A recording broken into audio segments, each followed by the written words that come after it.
this is part two of the Houston Buffalo game analysis.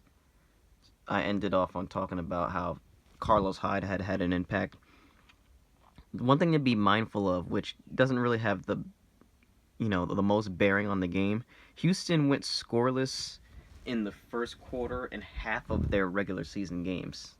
So just think about that, and also the fact that this Bills defense, led by Sean McDermott, has been not overachieving, because based off their roster, you wouldn't assume that they're would be tops in the league, but they've been really solid. So don't be surprised if Houston comes out extremely flat, and you never really know what you're gonna get from the Texans, whether or not they're gonna put up 35 points, or if their secondary is just gonna blow coverages, and that might be where the speed of Buffalo's receiver has the advantage. You got Cole Beasley and Brown, and let's not forget Singletary quietly had a good game on also some of the outside runs by the Bills. And Buffalo's not really a big play offense. They're really going to stick to the run game, and when things break down,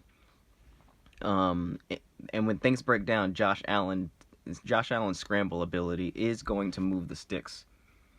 So you have John Brown, who's a big play threat, but these Bills receivers, they haven't really gotten off of sticky coverage very well. So I mean that's the depth of the analysis. I mean this Bills offense, they're kind of perplexing, because you really don't know what you're gonna get, and if Josh Allen can get extremely hot, and he can get extremely cold. He's all over the place. He's consistently inconsistent. So he'll have a tight end who has to step on a man, and he will overthrow them.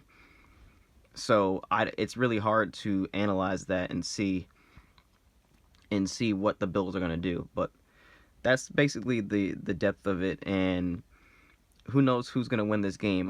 It would be easier to say the Texans if Will Fuller was playing. It would be easier to say the Bills if you knew what you were going to get out of the Bills. And the Buffalo, actually, their defense, just go back to their defense because I keep bringing it up. Only one team has scored over 25 points against Buffalo. So just be mindful for that. So we can assume that this is going to be a low-scoring game.